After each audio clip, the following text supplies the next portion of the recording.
Hi, I'm Sarah, And I'm Nathan. and today we are going to provide tips to explore Cambodia's wonders from a Christian perspective. I've been to Cambodia and I absolutely loved my experience there, and I'm so excited to share it with you today. And we have our wonderful co host here again, Nathan. How are you doing today? I'm doing good. It's good to be back. Yes. Um, Tell me, what's one thing that you've been thinking about regarding travel lately? Yeah, so I'm a college student, so it's getting close to spring break for me, and I've been thinking about maybe going on a spring break trip. I don't know if it'll actually happen, but kind of just exciting to plan, thinking about maybe going to like Moab area. So we'll see if that actually happens or not, but Man, I think it was my junior year of college that I went to Moab and I had a really great experience, so I recommend. awesome. Yeah, you'll have to tell me some things to do down there then. Yeah, we spent a lot of time in Canyonlands, or is it? Yes, Yeah, Canyonlands? the Canyonlands and Arches are there. Yes. We did Arches briefly, but we stayed and tented in Canyonland. We did true like tenting backpacking with no shower.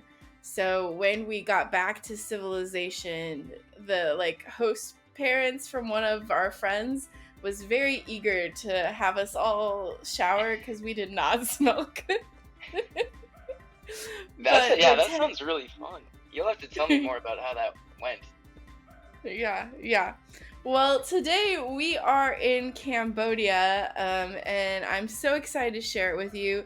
Nathan, before I went on my trip, did you even know where Cambodia was located? Not really. I feel like I heard some history about like the Cambodian genocide, but I did not know where it was at. Yes. So let's go ahead and find it on a map. It's located in Southeast Asia, bordered by Thailand, Vietnam, and the Gulf of Thailand. Those are the same thing, but it's water. Okay. Uh, its geographical size is comparable to the U.S. states of Oklahoma or of Missouri, and experiences a tropical climate with distinct wet and dry seasons. The best time to visit is during the dry season, November to April. Its biomes include rainforests, the river delta, and it's just kind of a unique open landscape all of its own. Temperatures range from 65 degrees Fahrenheit to 90 degrees Fahrenheit year round. Yeah, I understand you went not during the dry season. Did you experience a lot of rain down there? Oh, yes. Luckily, our road was relatively paved, so it wasn't too bad to travel, but we did do some off roading, and they get very creative because a lot of them are on motorbikes all the time. They get very creative on how to stay dry as they drive through massive mud puddles. They have rain ponchos, and the only thing exposed is like their toes by the time it's all said and done. Huh. That's really interesting. I guess Yeah. it makes sense. Mm-hmm. Well, Nathan, do you have a Bible verse for us today? Yes, this Bible verse is out of Isaiah chapter 62. It says, "Behold, the Lord has proclaimed to the end of the earth. Say to the daughter of Zion, Behold, your salvation comes. Behold, his reward is with him, and his recompense before him. And they shall be called the holy people, the redeemed of the Lord, and you shall be called sought out, a city not forsaken." This Bible verse reminds me just how few Christians are in Cambodia. I think it's about 2%, but we'll get exact details later on. And yet, God still cares for every single one of these people there. And they were a very kind and loving community, but they still need to hear the gospel message. Along with this, we always have some really great reflection questions. So, Cambodia suffered greatly under the Khmer Rouge genocide. How might the church's experience to persecution, and trauma impact ministry still today, and what lessons of resilience and hope might emerge from this? Yeah, that's a really interesting one. And yeah, we'll have to learn more about that genocide and how that relates as we go on. So the next question that I had was, missionaries first brought Christianity to Cambodia. Now the churches are led by locals. How might Christianity take root differently when indigenous leaders shape its expression? Yes. That's a good question, and one I got to observe in practice, and it was so good to get to see the local church in action. Next question. What questions might Cambodian Christians have about the practice of Christianity in your home country, and what could you learn from each other? That's an interesting one. And the final question that I had was, Buddhism is the dominant religion in Cambodia. How might this shape relations between Buddhists and Christians there? Yes, we're going to get a little bit more into that by looking at some of the cultural and religious understanding of the country. So it's important to know these things as a traveler as you plan a trip to a country.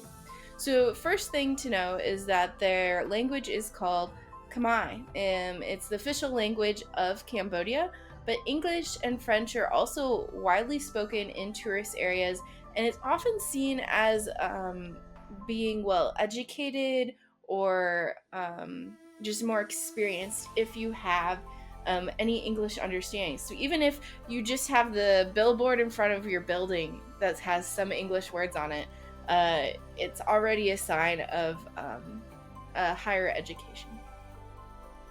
When you were there, did you experience a lot of people speaking English, or was it kind of more on the rare side? We spent a lot of time in the capital city in Phnom Penh, and there was a lot of English speakers. Then we went further south, and the younger generation spoke a decent amount of English, but the adult generation did not speak it as much. Interesting. Yeah. Okay, let's take a look at the religious makeup of the country. So 93% of the country are Buddhists, primarily Theravada Buddhism, although there's also some Thamayut Buddhism.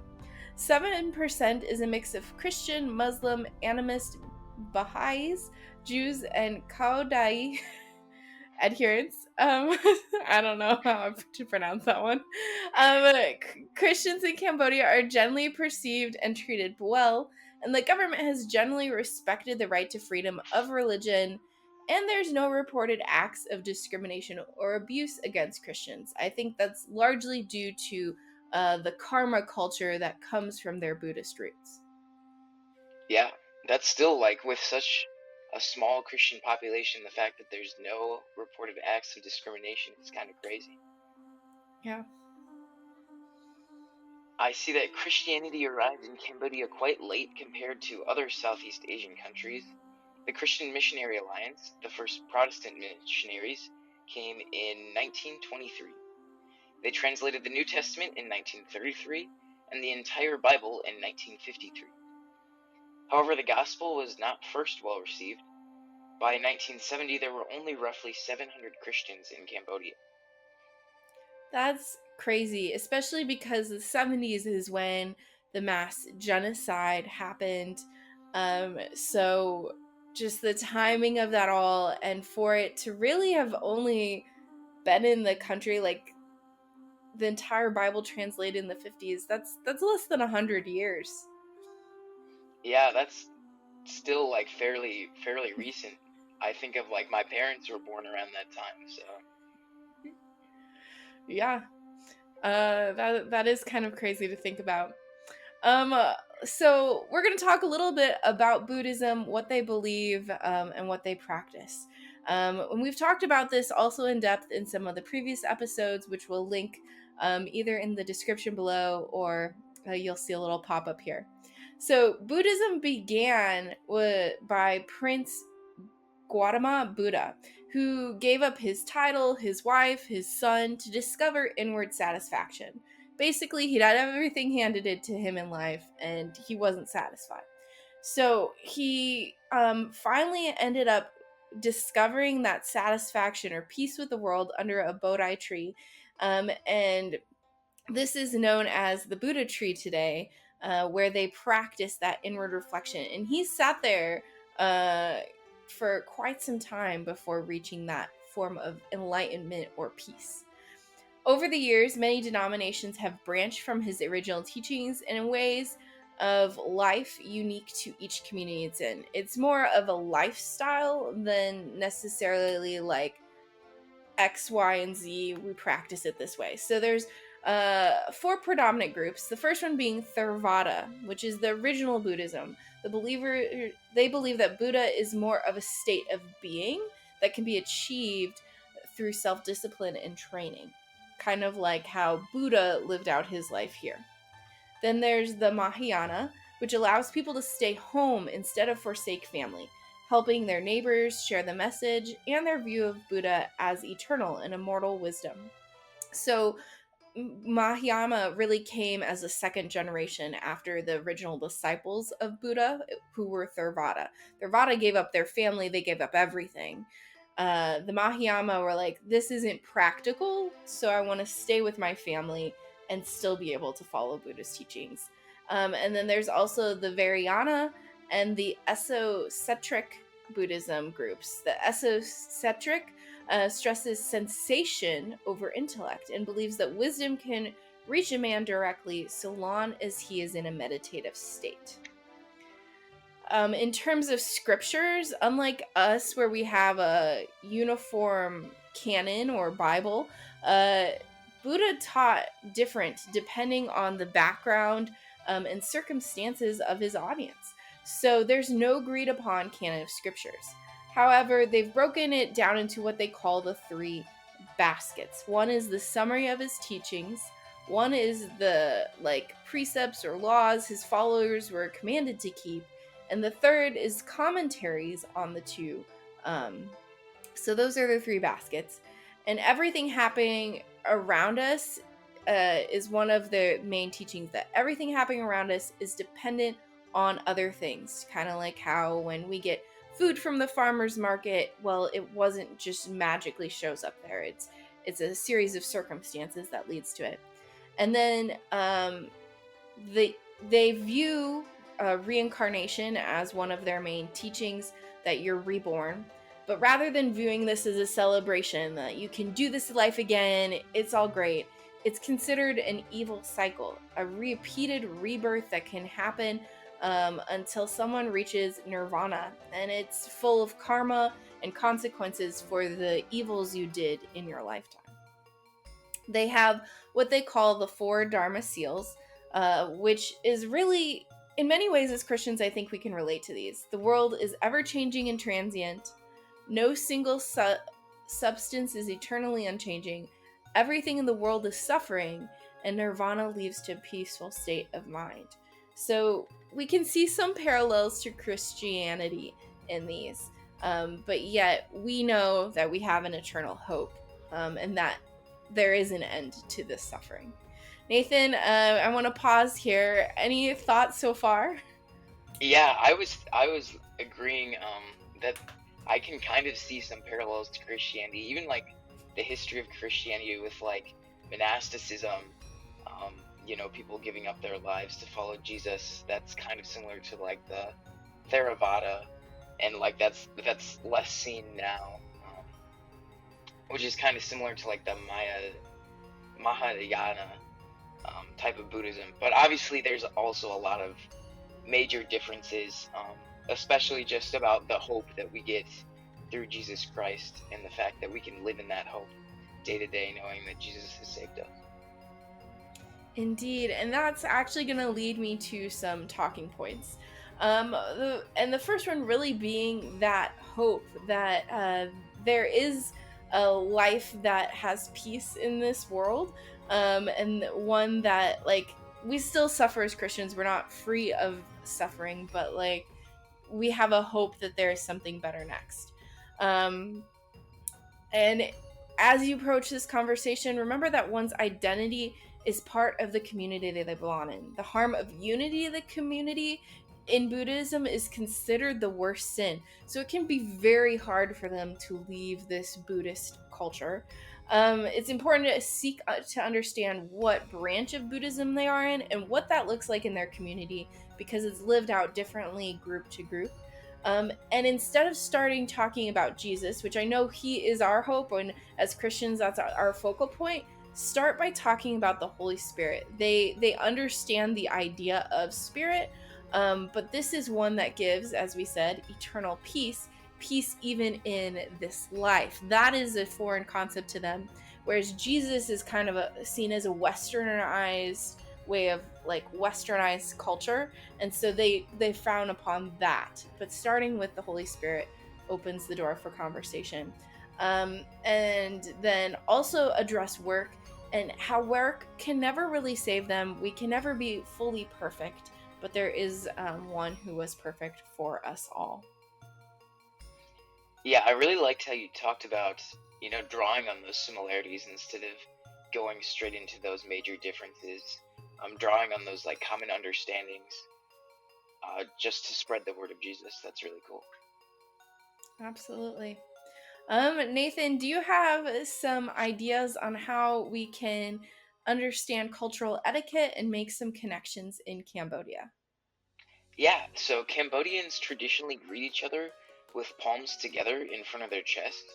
The higher the hands, the more important you are. Is this something you experienced? And can you show us a demonstration? Yes, let me. Actually, I have my book here, so I want to make sure I say the correct greeting, because I took notes on different words that I learned. Chom Reap Sur is the formal way of saying hello. So if it's right in front of my chest, we're seen as equals, Chom Reap Sur. But if you're someone significant, it gets all the way up to the super high would be Buddha, but different levels, Chom Reap Sur shows different levels of respect. Interesting. That is something that I never knew. Okay, I learned some words today and I want to say them before I forget them. Moi, day, boy. Moi, bay, by. Born, Brahm. Bromboy, Brombe, Brombai, Bromborn. Mop. No, dam. Mao. Mao. Trauma. Panay. Sup. Fragile.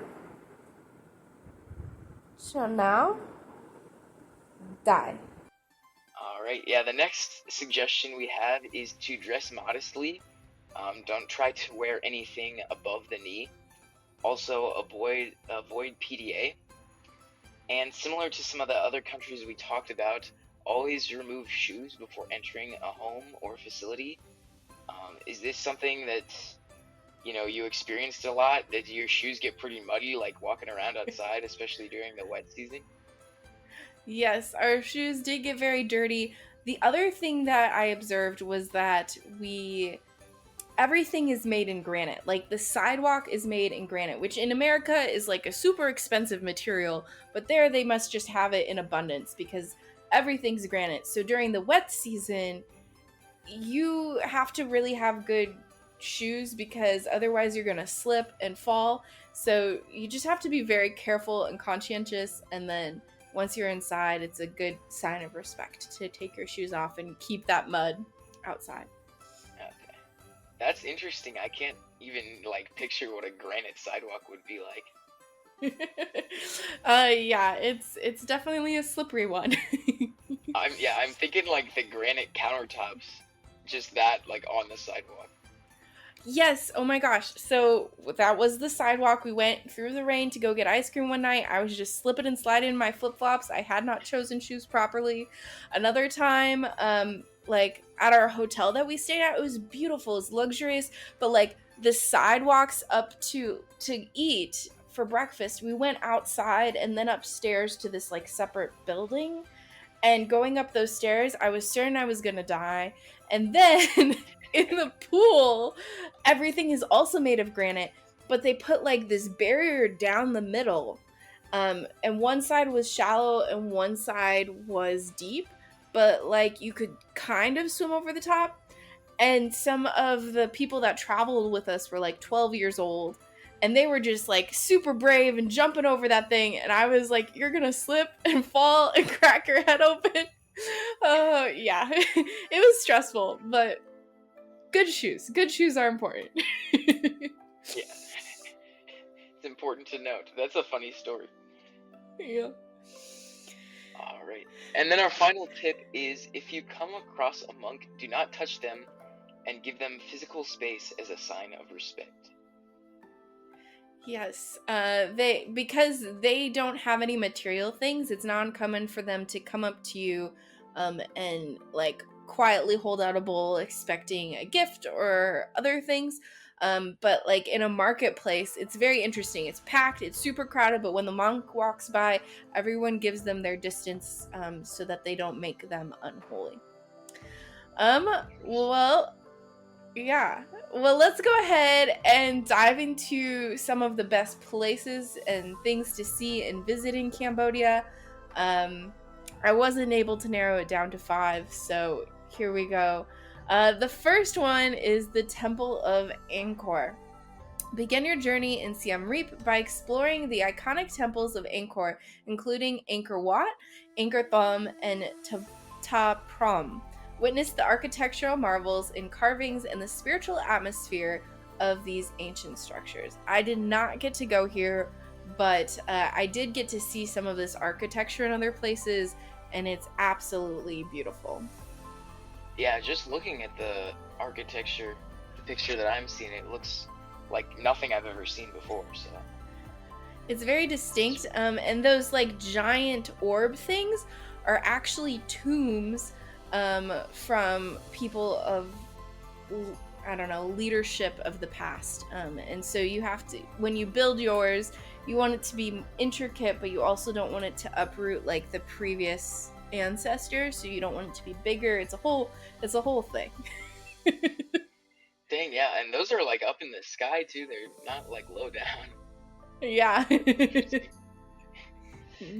All right. Well, our next suggestion is to visit Phnom Penh and the Royal Palace.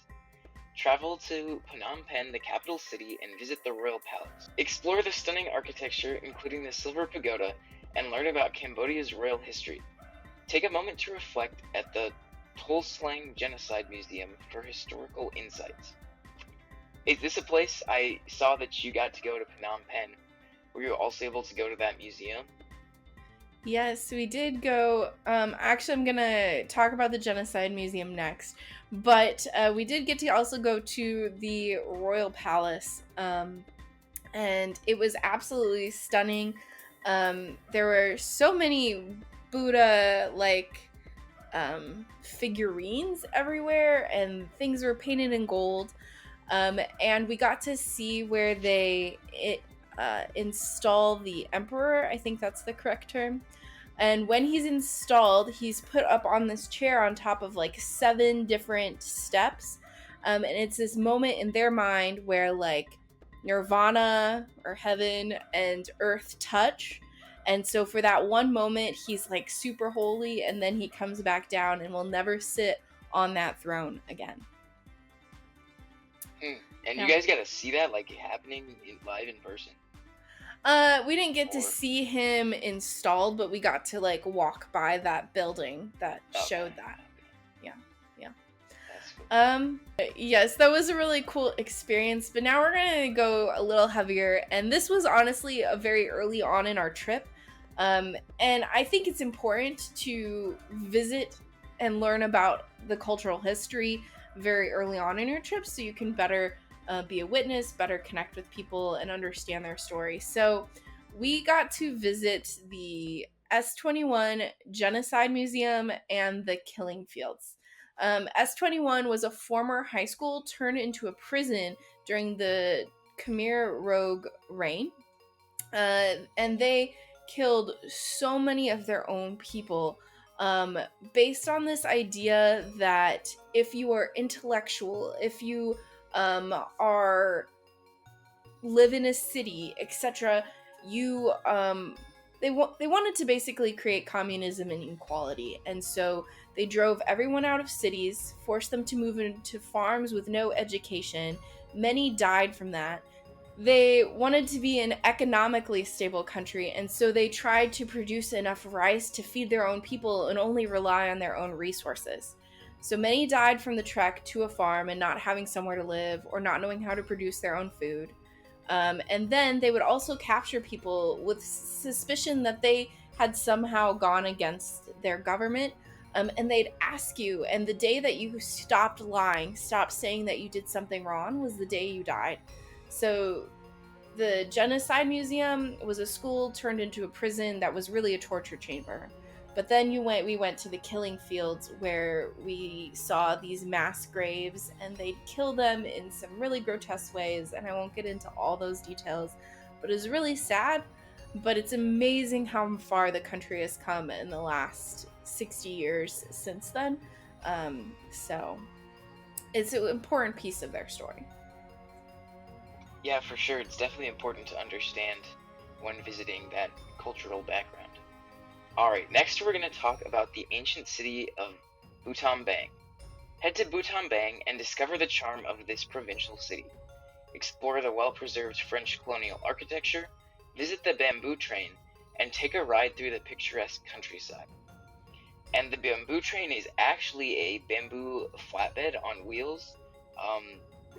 Did you experience this, or can you talk a little bit more about that?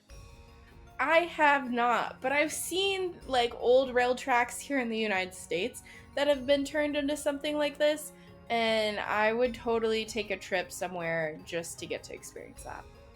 Yeah, that's really cool that it's like made of the bamboo. Yeah, absolutely. You want to take us to the floating village on Tonle Sap Lake? Tonle? For sure. So the floating village, there you can embark on a boat trip to Tonle Sap Lake, Southeast Asia's largest freshwater lake. Explore the floating villages, witness the unique way of life, and understand the challenges and resiliences of communities living on the water. Yeah, that's really interesting to see people like actually just living out on the water. That's definitely an entirely different way of life than here in the US.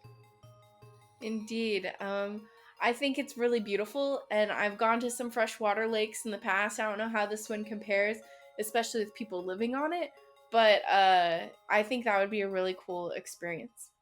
And then last, but certainly not least, relax on Koh Ron Islands.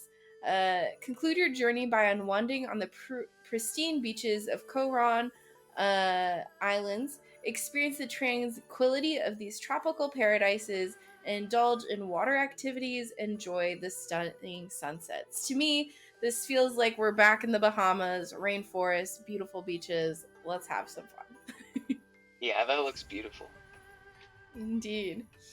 I want to take a moment to share a couple different things with you. So one of my favorite things, this happened on my first mission trip. My trip to Cambodia was also mission trip, but like any mission trip, it's also part cultural experience. But one of my favorite things when traveling internationally is to purchase paintings. I'll take some better pictures of these. But these are some of the paintings that I brought back, which I just think speak a lot to what they value. And it's nice to kind of get to support the local community and the local artists. So now I want to encourage you while you're in Cambodia to grow in your faith, look for opportunities to worship the Lord, pray for healing for the nation from those genocides and the Communist Party in the 70s, for emotional well-being and education, worship with locals because there are local churches that are emerging, and continue to reflect on how God is at work in this country. With that in mind, Nathan, after learning a little bit about Cambodia, would you add this destination to your travel list? Yeah, so originally I didn't think I would, but after talking about it, seeing some of the photos, I think it would make my travel list. It looks like a very interesting place to visit. Yes, and what would be one of the things that you would absolutely want to do? Yeah, so I want to do it all. All the things we talked about seem interesting. Learning about the history is something that would be really cool, and then visiting those Koran Islands, those look absolutely beautiful. I think that would be something worth visiting. Absolutely. And if I got to go back again, I really want to add Angkor Wat to my itinerary. I think it'd just be a very unique experience. Well, Christian travelers, I want to pray us out, but before I do, please consider heading to christiantravelers.net to join the network and learn more about this amazing country, find itineraries and other travel resources, and connect with other believers wherever your adventures take you. Yeah, and if you want to connect with us or share your travel story, you can do so at hello@christiantravelers.net. Yes. Awesome. Well, if you guys would go ahead and pray with me. Dear Lord, thank you so much for this beautiful country and for the amazing people that you've created there. Lord, please be with them as they continue to recover from the impacts of the genocide that happened in the 70s. And as they continue to emerge, and may your gospel be heard and known, that they may know that there is hope, and there is peace, and that comes through your Son. In your name we pray. Amen. Well, Christian travelers, thank you so much for tuning in today. And until next time, safe travels and God bless.